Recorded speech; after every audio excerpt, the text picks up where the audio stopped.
Like our page, subscribe, and share with friends. Thank you.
Abiodun ti dé ẹwàlẹ pátápátá. Ẹwàlẹ pátápátá.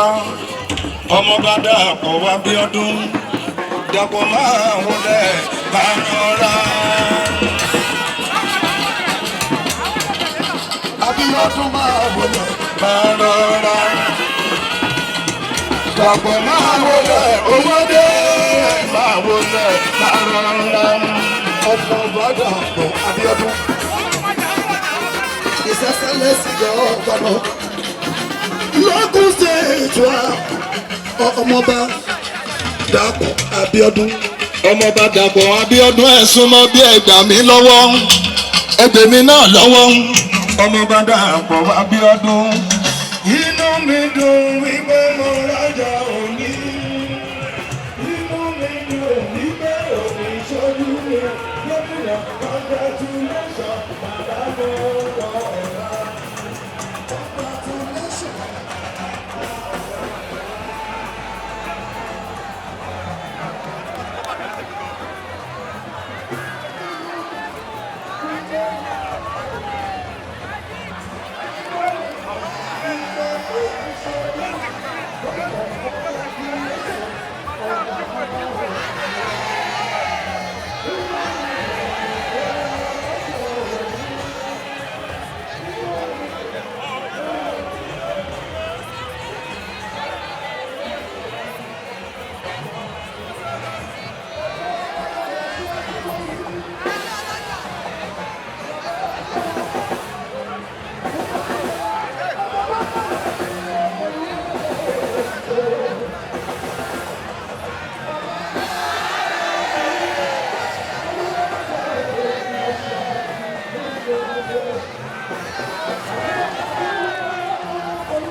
ṣẹ̀dá aṣíwájú ní ṣíṣíjú ìyá ẹgbẹ́ Mojísọ́lá Sọ́ní Adégbèjẹ́. Jamiu ọmọ Ṣàdósí. Bàbá ẹgbẹ́ bọ́bà ṣẹ̀dá aṣíwájú. Ó yá bọ́bà ṣẹ̀dá ìkọ́ni fún bàbá ẹgbẹ́ wípé kí ló ń bá wọn jà o ìlara ìlara.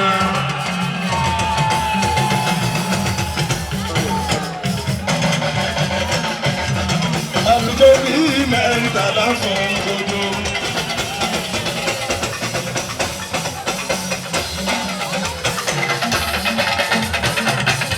Aṣíwájú Jamiu Sanusi.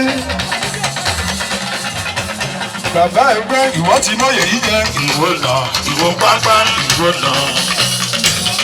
Olówó lóye o àìfòye ọmọ àgbèṣe. Olówó lóye o àìfòye ọmọ àgbèṣe. Bóyá bàbá ṣètè aṣíwájú ta ló sọ pé òní bàbá káyì àní bàbá. Ta ló sọ pé òní bàbá káyì àní bàbá. Ọmọ bá Dàpọ̀ Abiodun máa wọlé mọ́.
Like our page, subscribe, and share with friends. Thank you.